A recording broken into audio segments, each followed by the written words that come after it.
In today's Whiteboard Leadership Moment, I want to talk about gaining understanding in the midst of change. Most of the time in the life of the church, you have people who have different opinions about the past and different opinions about the future. And what you're trying to do is bring everyone together, united in spirit and intent on one purpose. One of the tools you can use to actually get people on the same page is called an APA chart.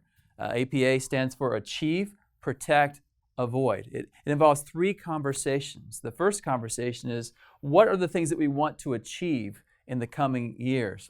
As we focus on the future, what are the few things that everyone can agree on that we want to make sure are part of that? We always establish this conversation about the future, about where we want to head and what we agree on with that. It could be things like we want to grow in size. We want to have several campuses. We want to be more missions-oriented or more evangelistic or more prayerful or more generous. What are the things that we want to achieve? And make a list of those things. But then you have to go, and people who are more futuristic love this column. But people who are less and more apprehensive and more concerned about change, they'll fill out this column more. So what do we want to protect?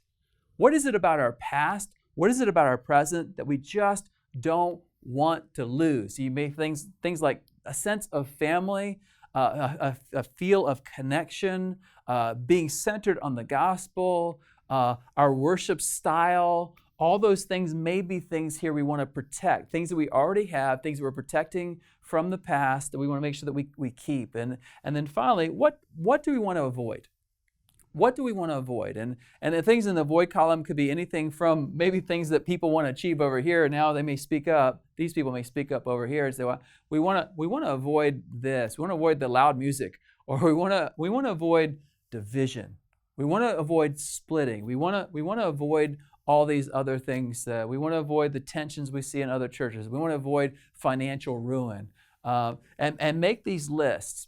After you make the three lists, what you do is you say, well, where do we see common ground?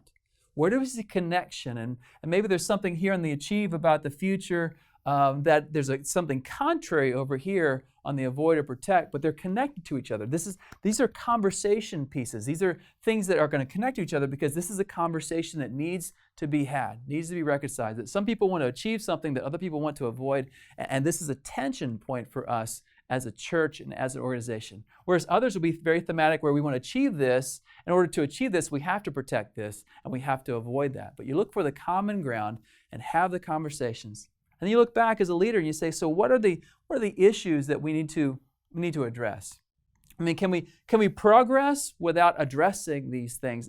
You probably can. And so this is a great understanding piece, getting people who are from different backgrounds together and talk about where they want to head in the future. Pray with them, talk with them, take the different lists that you come up with about the issues, and then have conversations based on this process. Have conversations and pray that God will give you breakthroughs in the future as you achieve, protect, and avoid the things that will help you move forward in ministry.